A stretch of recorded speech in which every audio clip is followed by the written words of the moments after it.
ដូច្នេះវាគឺជាអ្នកដុងហ្វាងប៊ូបៃអ្នកបានប្រព្រឹត្តអំពើអាក្រក់ជាច្រើនហើយថ្ងៃនេះខ្ញុំនឹងដើម្បីកម្ចាត់មនុស្សឲ្យរួចពីគ្រោះថ្នាក់រួចលែងសេះទៅមកទីនេះហើយមើលអ្នកបូព្រា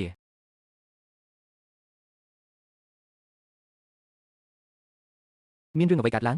អ្នកចង់យកលីងហ៊ូចេញមែនទេគិតលុយសុំទោសនាយកស្លៀកអាវផាយសាសនាតើទៅធ្វើការខ្ញុំគិតថាអ្នកជាគ្រូបង្រៀនអាជីពបងស្រីឲ្យហេតុអ្វីមិនប្រញាប់ទៅតោះចាប់ផ្ដើមធ្វើការទោះបីជាវាហត់នឿយបន្តិចក៏ដោយរកលុយបានច្រើនមែនហា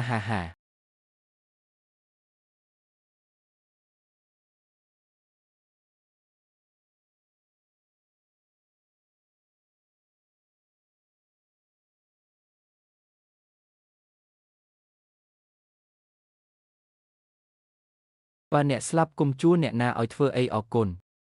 យើងកំពុងជ្រើសរើសបុគ្គលិកផែនការដ៏ធំមួយតើជីវភាពរស់នៅអាចអយុត្តិធម៌យ៉ាងដូចម្តេចនៅសប្តាហ៍ថ្ងៃនេះក្រុម Bitfighting នៅពេលល្ងាចបានប្រកាសជាផ្លូវការថានាងត្រូវបានកេណ្ឌទាហានការទិញយកពេញលេញនេះកំពុងមាននៅក្នុងព័ត៌មានអ្នកបានទៅសន្និសីទសារព័ត៌មានតែម្នាក់ឯង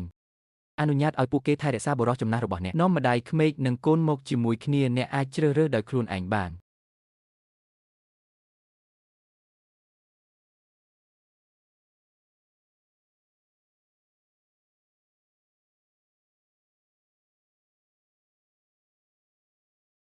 នេះអាស្រ័យលើអ្នកទទួលខុសត្រូវខាងវប្បធម៌ពិតប្រាកដវេទិកាមិនត្រូវដាក់ដោយប្រញាប់ប្រញាល់ទេអ្នកដឹងច្រើនពេកអំពីទីផ្សារ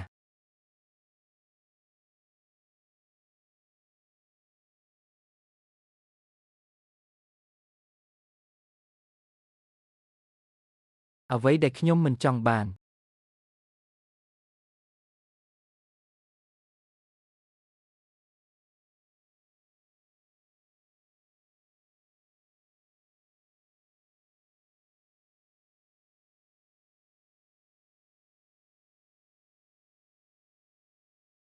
បើអ្នកមិនចង់សងសឹកទេចូលប្រយុទ្ធជាមួយបុរសចំណាស់